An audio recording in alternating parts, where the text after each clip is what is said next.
नमस्कार, India news देख रहे हैं आप और मैं हूं आपके साथ सचिन दुबे। शुरुआत करते हैं बड़ी खबर से। गुरुग्राम से इस वक्त की बड़ी खबर सामने आ रही है, जहां पर बोंसी जेल का डिप्टी सुपरिटेंडेंट गिरफ्तार। डिप्टी सुपरिटेंडेंट के कमरे से संदिग्ध सामान मिला। कमरे से 12 सिम कार्ड और चरस बरामद हुई। कैदियों को सिम कार्ड और चरस सप्लाई करने का आरोप। कई दिनों से धर्मवीर चौटाला के खिलाफ मिल रही थी शिकायत। पुलिस की रेड के बाद धर्मवीर चौटाला को गिरफ्तार कर लिया गया। उनका पर्दाफाश यहां पर हो गया है। बड़ी और अहम जानकारी हम आपको दे रहे हैं, जहां पर आपको बता दें कि बोंसी जेल का डिप्टी सुपरिटेंडेंट अब गिरफ्तार हो गया है। उसके ऑफिस में यानी कि उसके कमरे में संदिग्ध सामान जो है वो बरामद कर लिया गया। कमरे में से 12 सिम कार्ड और चरस बरामद हुई हैं। सिम कार्ड और चरस सप्लाई कर रहा था। ऐसे में पुलिस ने सख्ती से कार्रवाई की और उसे गिरफ्तार कर लिया। पुलिस की रेड के बाद धर्मवीर चौटाला का पर्दाफाश यहां पर कर दिया गया है।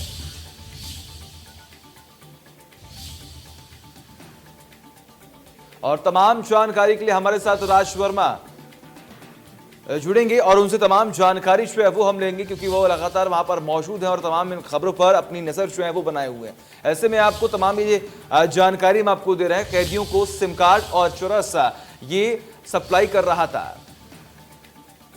हमें कुछ दिन से इंफॉर्मेशन थी कि कुछ लोग जेल में बाहर से नशीला पदार्थ और सिम वगैरह सप्लाई करते हैं, जिस पे हम नज़र बनाए हुए थे। और उसमें ये भी इंफॉर्मेशन थी कि उसमें कुछ जेल के अधिकारी भी शामिल हैं। इस सारे उसमें हमने तैयारी करके और आज उनका पीछा किया। तो पीछा करने पे जो आदमी था वो नशीला पदार्थ लेके और deputy jail superintendent Dharamvir Chautala के घर पे पहुंचा और उसको सिम और वो नशीला पदार्थ हवाले किया, जिस पे हमने उसको रेड करके और उसके खिलाफ कार्रवाई करते हुए उसको हमने कब्जे में लेके और उसको गिरफ्तार कर लिया। कौन था सर ये दूसरा शख्स और कब से इस गोरख धंधे को अंजाम दे रहे थे सर? इसका नाम रवि है और रवि उर्फ गोल्डी। ये पीछे से लखनऊ का रहने वाला है और अब यहाँ पे वजीराबाद में किराए पे रह रहा था। और ये और किसी से लेके आया था और वो उसका सोर्स क्या है, कहाँ से चली थी, कहाँ तक जानी थी, इसकी भी हम पूरी तहकीकात पूछताछ कर रहे हैं। कैसे डिप्टी सुपरिटेंडेंट के नज़दीक में आया, क्या कुछ पता लग पाया सर इसका? अभी की रिसेंटली ये बातें हैं, अभी तो उस पर पूरी कार्रवाई चल रही है। तो इतनी जल्दी पूछताछ में बाद में जो भी चीज़ें सामने आएंगी जब भी बता। ये भी सामने आया था कि जेल सुपरिटेंडेंट के खिलाफ इस तरह के पहले भी मामले जो है सामने दर्ज किए गए। मैं पहले भी बता चुका हूँ, ये जेल सुपरिटेंडेंट नहीं थे, ये डिप्टी जेल सुपरिटेंडेंट थे। और इनके खिलाफ हम पता कर रहे हैं प्रीवियस रिकॉर्ड इनका, लेकिन ये पता चला है कि एक बार ये किसी आरोप के कारण डिसमिस हो गए थे, लेकिन फिर वापस सर्विस में आ गए। तो अभी इनका पूरा ब्यौरा तैयार किया जा रहा है और उसकी रिपोर्ट उच्च अधिकारियों को भेजी जाए। अच्छा सर, ये भी क्या कुछ पता लग पाया कि जेल में किस किस को ये सप्लाई कर चुके हैं, मोबाइल सिम या फिर नशीला पदार्थ? अभी मैंने बताया ना, अभी तो उस पर कार्रवाई चल ही रही है, तो इतनी जल्दी ये कह पाना संभव नहीं है। लेकिन हम उसकी पूरी गहराई से जाएंगे और पूरी जांच करेंगे कि ये किस किस को कहाँ कहाँ सप्लाई करते हैं और कितने दिन से ये नेक्सस चल रहा है। ठीक है सर।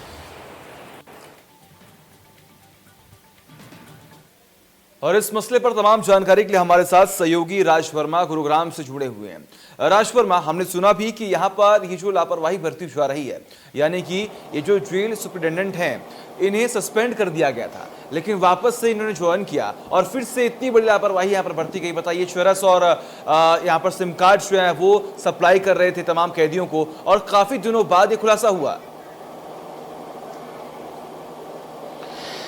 बिल्कुल, देखिए सचिन, एक बड़ी कार्रवाई गुरुग्राम पुलिस की जेल पर ये हुई है, क्योंकि इससे पहले जितनी भी कार्रवाई हुई है उसमें सिर्फ मोबाइल फोन, सिम या फिर कुछ नशीले पदार्थ जरूर जेल से रिकवर होते रहे, लेकिन जो जेल के अंदर इन्हें कैदियों तक पहुंचाता है उस बड़े सोर्स तक आज तक पुलिस नहीं पहुंच पाई थी।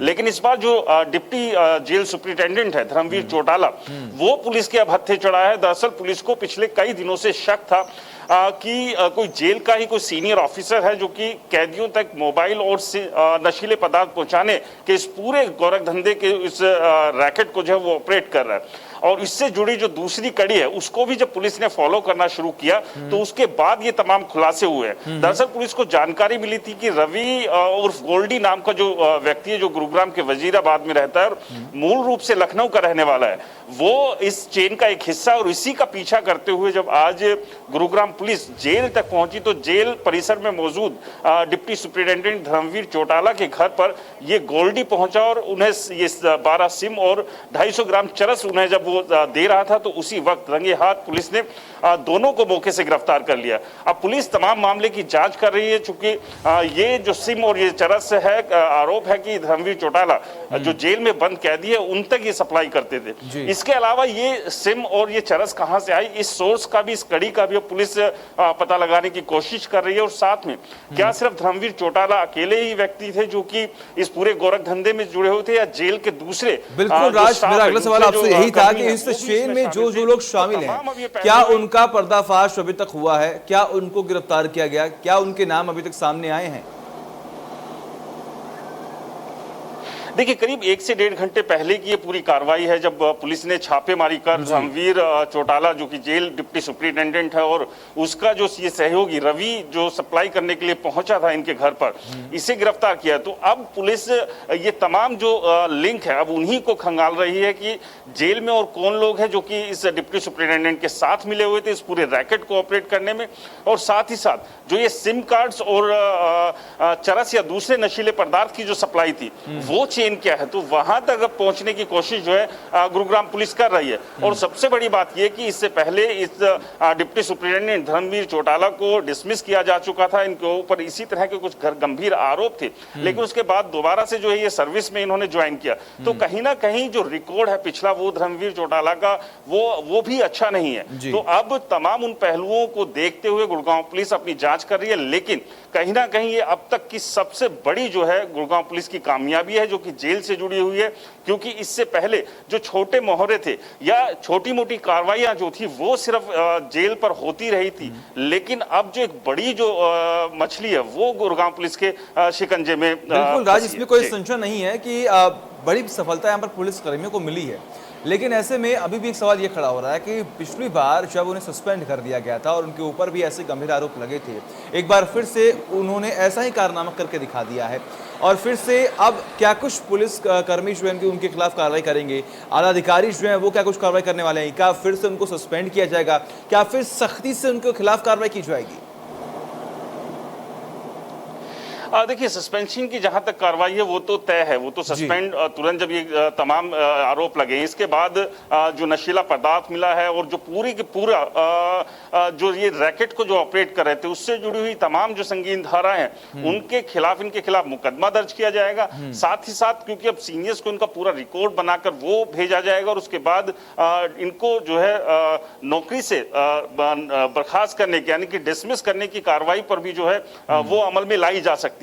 लेकिन अभी इन्वेस्टिगेशन होगी पूरे मामले की और उसके बाद का ये आगे का प्रोसेस है जो कि फॉलो होना है। लेकिन अब चूंकि इन्वेस्टिगेशन का पार्ट अब शुरू हो चुका है, तमाम जो दूसरे और जो लोग इनसे जुड़े हुए हैं और जो दूसरे अन्य जो सबूत है उनको भी अब पुलिस जुटाएगी ताकि इस पूरे केस को मजबूत किया जा सके। और जो तमाम जो धाराएं हैं इस मामले को लेकर, उन सब धाराओं के तहत जो है डिप्टी सुपरिटेंडेंट धर्मवीर चौटाला के खिलाफ मामला दर्ज कर लिया गया है भोंसी पुलिस स्टेशन में, और जो रवि उर्फ गोल्डी था जो उनके सप्लाई करने के लिए पहुंचा था उसे भी वहीं से गिरफ्तार किया गया, तो उसके खिलाफ भी मुकदमा दर्ज कर लिया गया। लेकिन अब सबसे बड़ा सवाल यह है कि इनके साथ जेल के अंदर और जेल के बाहर और कौन लोग इस पूरे रैकेट में शामिल थे, उन तक अब पुलिस का पहुंचना जरूरी है, और तो उसी दिशा में अब पुलिस ने काम करना भी शुरू कर दिया।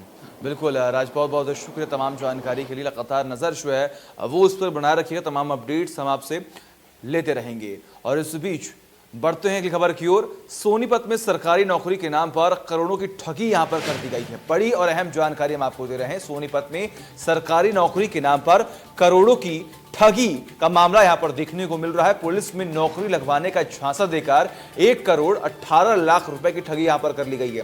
फराज खान इलाके की रहने वाली महिला हुई ठगी का शिकार। महिला के 16 जो भी रिलेटिव्स थे उनको भी नौकरी लगवाने के नाम पर यहां पर ठगी दे दी गई है। पुलिस पूरे मामले की तफ्तीश में जुटी हुई है। तो बड़ी और अहम जानकारी हम आपको दे रहे हैं। सोनीपत में सरकारी नौकरी के नाम पर करोड़ों की ठगी का मामला यहां पर सामने आया है। आपको बता दें कि पुलिस में नौकरी लगवाने की झांसा देकर 1 करोड़ 18 लाख की ठगी यहां पर कर दी गई है।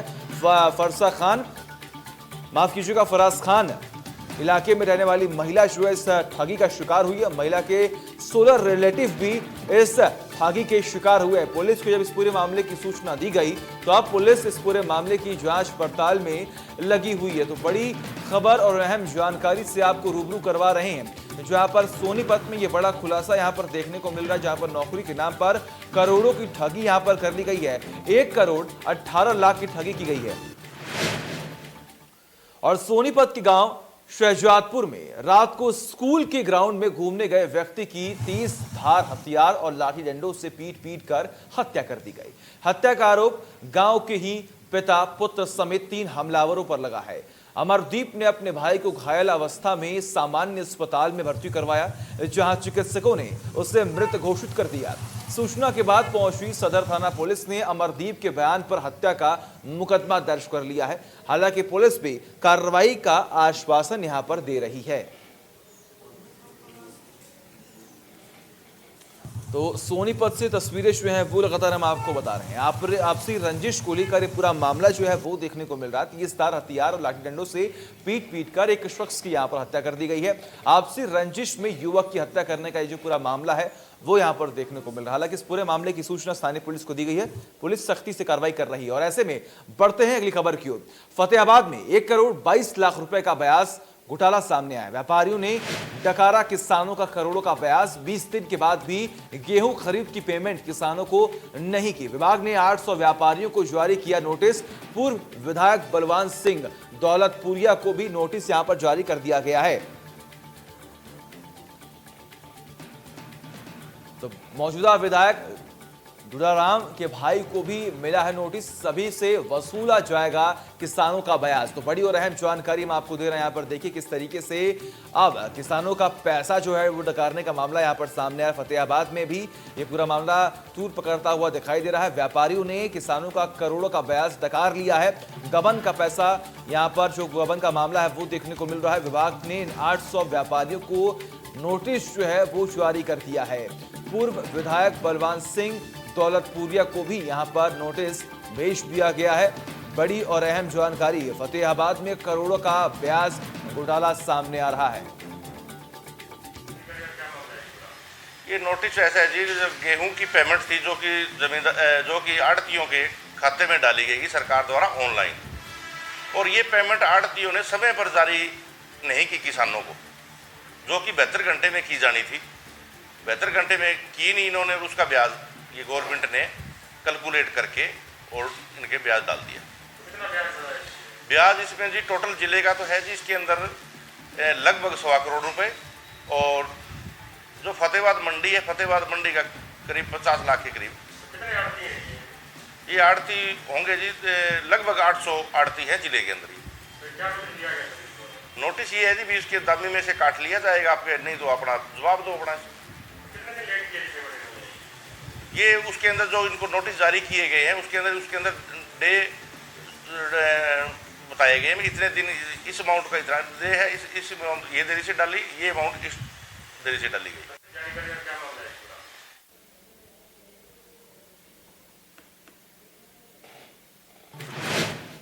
और इस बीच जुलाना से बड़ी और अहम खबर सामने आ रही है। अवैध शराब के गोरख धंधे का भांडाफोड़ यहां पर कर लिया गया है। जुलाना पुलिस ने अवैध शराब का जखीरा पकड़ा है। इलाके से भारी मात्रा में अवैध शराब बरामद कर लिया गया है।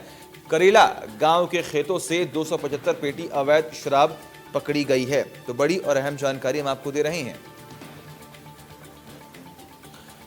तो करेला गांव के खेतों से 275 पेटी अवैध शराब यहां पर पकड़ी गई है।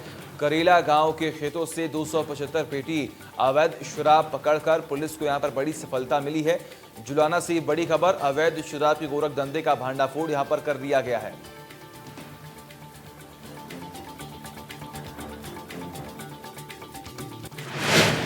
और वही प्रदेश भर में बर्खास्त पीटीआई टीचर्स के विरोध प्रदर्शन की 4 तस्वीरें हम आपको दिखाने जा रहे हैं आपकी टीवी स्क्रीन पर। पीटीआई टीचर्स ने 30 को काला दिन मानकर सरकार के खिलाफ अपना विरोध व्यक्त किया है। 4 तस्वीरें 4 जगहों की, यमुनानगर, करनाल, चरखी दादरी और भिवानी की ये तस्वीरें, जहां पर पीटीआई के बर्खास्त टीचर्स जो हैं वो जमकर हंगाम कर रहे हैं। तो 30 त्योहार को काले दिन के तौर पर यहां पर मनाकर जमकर विरोध किया गया है। तो पीटीआई शिक्षकों ने ये जमकर हंगामा यहां पर काटा है। काली पट्टी बांधकर शहर भर में विरोध यहां पर किया गया है। पीटीआई शिक्षकों ने सरकार के खिलाफ जमकर हंगामा भी काटा है। तो बड़ी और अहम जानकारी हम आपको दे रहे हैं। काला दिवस के रूप में आज 30 के त्योहार को लेकर इन्होंने जमकर हंगामा किया है। और इस बीच में एक बड़ी और अहम जानकारी सामने आ रही है। हम आपको बता दें, बड़ी खबर आपकी टीवी स्क्रीन पर। कोसली में बिजली विभाग का कारनामा देखने को मिला है। कोसली में बिजली विभाग का कारनामा देखने को मिला है। मजदूर के परिवार को भेजा 7.5 लाख का बिल। मजदूर के परिवार को भेजा 7.5 लाख का बिल। मजदूर के परिवार को यहां पर 7 लाख का बिल भेज दिया गया है। तो अब एक बार फिर से ये पूरा मामला जो है वो तूल पकड़ता हुआ दिखाई दे रहा है। बिजली विभाग का ये कारनामा है। सोचिए, 7 लाख का बिल। बड़ी और अहम जानकारी हम आपको दे रहे हैं। तमाम जानकारी के लिए हमारे साथ देवेंद्र जुड़े हुए हैं। देवेंद्र, एक बार फिर से बिजली विभाग का ये बड़ा कारनामा देखने को मिल रहा है। 7.5 लाख का बिल एक परिवार, एक मजदूर परिवार को भेज दिया गया। जी सचिन, आपको बता दें कि मामला ऐसा नहीं, पहले दूसरी बार ऐसा मामला है। उसी गांव में ऐसे मामले कई हो चुके हैं। किसी का 80,000 रुपए का बिल है तो किसी 1 लाख रुपए का बिल। अब ये मामला सामने निकल के आया कि 7,63,149 रुपए का जो बिल सामने आया है। उन्होंने विभाग में वो पहुंचे तो आप नहीं, लेकिन वो डर के मारे इसलिए नहीं गए कि कहीं विभाग हमसे ये कहने कि पैसे भरो नहीं तो मीटर आपका पार ले जाएंगे।